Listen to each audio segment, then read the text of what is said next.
back, and would you look at that? Our very own suit of X01 power armor. So I moved my stand in Sean's room because I have Piper over there and it's raining and she's like every couple of minutes, oh, this rain is ruining my notes, and so on and so forth. Yeah, she's quite whiny, but whatever. We can survive that. So how about we work on our armor a bit? So one thing to note, guys, I don't know if you've noticed, but power armors take a lot of ceramic. So grab those stupid aluminum cans and grab those stupid ashtrays. You just have to do it if you want to play with power armor. It's unavoidable. Honestly,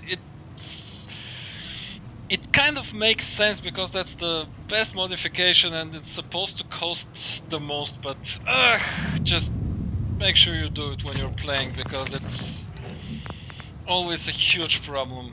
It's always a huge problem, so let's start upgrading. I'm going to work on the other mods as I see fit because to me the most important thing is to make sure to grab the best modification for the best protection ASAP. And what do you want? Ceramic, nuclear material, rubber. Okay, we're good for that. Oh, good. So that's how a fully upgraded power armor looks like. So what kind of material mods do I have? I can go EMP shielding, which is not bad, but the thing is it increases energy resistance, and since I've already completed the game and sort of kind of destroyed the university, I will not really need it, but one of the things I really like is the explosive shielding, mainly because I'm not going to die as often. I really love explosive shielding. If someone launches a missile at me, I have a huge chance of surviving, and the lead plating is also not so bad because you can go ahead and get yourself some more resistance when you're facing like children of Fathom or you're exploring the glowing sea or something like this. I really like these two. I really like these two. I don't really like the energy resistance as much as I like those two. And besides, it's kind of cool to take the university or the Voltec paint because it just makes it a bit more interesting. But to me, the, the titanium plating is not that good because it gives some more armor health. But in the end, it's what you gain and what you lose from it. I believe that the explosive shielding is one of the most important things, especially if you play on survival, because come on, if something explodes in your face, you're most likely dead. So with life giver, with max endurance, with power armor, if someone launches a good fat man at you, you were most likely going to die on survival because that thing is going to do double damage in your yeah. Not fun. I know. Not fun at all. So I still don't know what I want to do on these parts, so I might just leave it for later because many of those things require like Science 4, and I really want to play with a jackpack for a bit. I know that it's not an amazing addition, so it just lets you fly around. There are many more useful stuff if you're playing like a melee build or like I really like these emergency protocols. Below 20% health, speed increases by 25 and incoming damage is reduced by 50%. That's extremely important to allow you to survive, especially on survival. The blood cleanser not so much if you play the StarCraft 1 option. The core assembly is something else, but the thing is, I'm just overthinking this. How about... Thanks God's word. How about we just slap in a fusion core in here and just go kill some stuff just for funsies. In our new power armor, just to show you just how this build works. Now, as you can see, I have all kinds of stuff. That's probably the first T45 that I ever used. The helmet's missing because I never cared to fix it. That's my T60 that I also didn't care all that much upgrading it. It's had some E's and D's and so on and so forth. This is Paladin Dance's armor, which I'd love to return to him sometime. Because come on, the guy did so much, and wait 1 second. I'm not going to spoil this for you. You should totally go ahead and experience the Paladin Dance's questline for yourself. So how about I just do something simple like the super duper mark, just to show you how effective the flamer is against ghouls.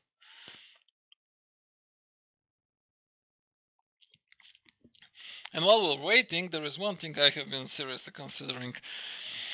We do not have the creation kit yet for Fallout 4, and there are already over 6,000 mods on the Nexus. And the thing is, I wasn't even playing with mods, but then I saw these MXR videos and I was thinking like, just go to the Nexus, see what it is, because he showcased this dialogue option when you can actually see what you're saying, and to me this is absolutely amazing for this game. You should absolutely be able to see what you're saying. And I just saw this, and then I decided to go to the Nexus, and what did I saw the first time I visited it? The Kerrigan's bodysuit. And I was thinking like, what the... Yeah, baby! Ooh, the fuck?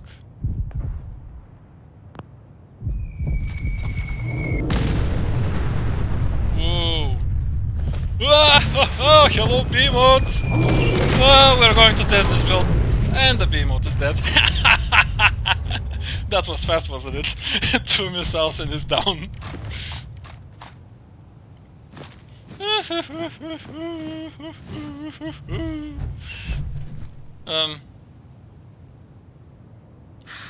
Hi.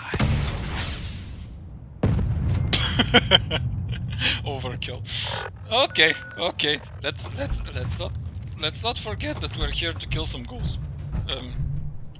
Where was my flamer? I forgot where I put, on which thing I put the flamer, because yeah, there it is. Wait, what?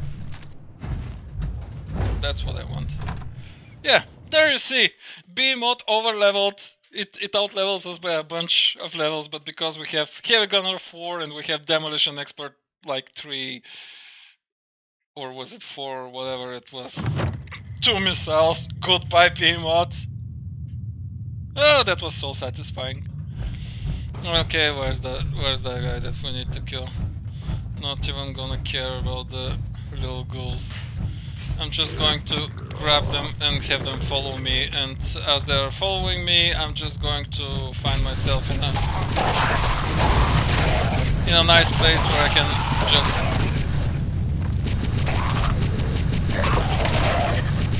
And as you can see, I'm not holding the button. This way you are conserving some ammo. And we're done.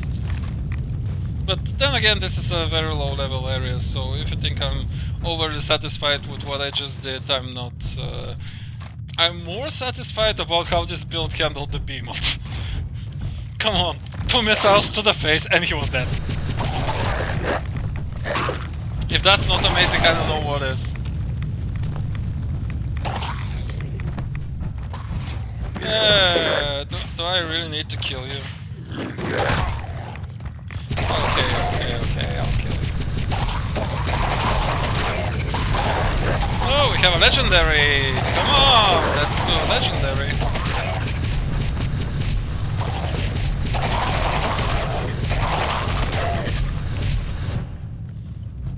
Okay, what'd you give me? Powered Raider? Not so bad.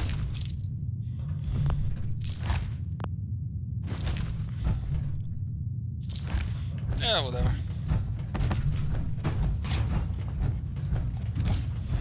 We cleared out the thing, and we killed ourselves a Behemoth. That was a really good test for the build. I didn't expect that at all.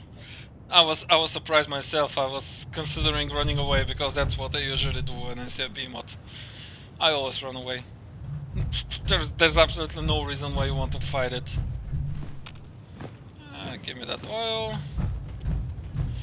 And yeah, we killed ourselves a Behemoth and we overkilled the Raider. That's already a good thing. So what else do I have on my thing? So Haptic Trinity Plaza, it's not. Big John Salvage I think was a bit further away. Yeah, I haven't even unlocked it, but yeah, I'd say that was a very good test. Like missile launcher, not that one. Now it has to be said, I am using this gun. Why? Because thing is, when I see that an enemy is very low on health, I feel really bad for shooting like a missile to his face, and I am actually keeping one of these. This is a wounding advanced 10mm pistol. Targets bleed for 25 additional damage. So 31 damage plus 25 additional damage can kill a simple enemy very quickly. So I always keep that thing. Just go ahead, shoot it a couple of times, let it bleed, done. You save yourself a good amount of ammo. So this is why I constantly I make sure to keep like a small firearm, maybe not this, maybe not the 10mm, but the 10mm is so easy to find, and those are pretty plentiful. So yeah, I really think that was a good way to show off what this build can do. Did you see that crazy missile launcher damage? That was amazing. I don't think I fought an overleveled Behemoth. But if that thing can kill a Behemoth with 2 shots, I can tell you, it will kill everything else. And the question is, I'm not sure what kind of modifier do I have on my missile launcher. Technically, if you can find yourself a missile launcher with instigating, which means it does double damage to targets when they're on full health. Honestly, I think that instigating is probably one of the best legendary mods and needs to be nerfed a bit because, come on, this is amazing. You just shoot one missile and you do double damage to targets at full health. This is just crazy. Come on, guy, let me make you happy. What are you picking up here and why are you clipping through the walls? I'm not going to ask you that, but... Took care of those ghouls that were giving you trouble. You did? That's great news. Yeah, thanks for the caps. So we did that. Let me just go through my weapons. So, oh, it's a kneecapper. Yeah, because I couldn't find anything better, but it is not a bad option. I can tell you one thing, this is not a bad option. The thing is, if you have a kneecapper, you can totally shoot the ground next to an enemy. And thanks to your really buffed up damage, you can easily cripple an enemy to a point that they cannot advance towards you anymore.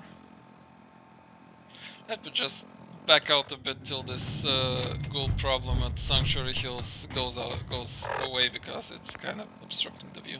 So this is actually a really good modification. I couldn't find an instigating missile launcher, but well, this one will have to do because if an enemy is sitting on the ground looking at you stupidly because they cannot advance towards you and they cannot hit you, you're pretty much to kill them with whenever you want, like that stupid 10mm that makes them bleed, and you do feel this crazy itch that is like psh, bleed, psh, bleed, and so on and so forth. It's just a simple thing. So the Napalmer, I always play with maximum capacity, and like this is the best modification. It has only 11 rage, so you want to use it as a shotgun that when the enemy is very close to you. I have my minigun, which I haven't upgraded. I needed gun nut 4. Okay. I think I needed gun nut 4 in order to add the tri-barrel.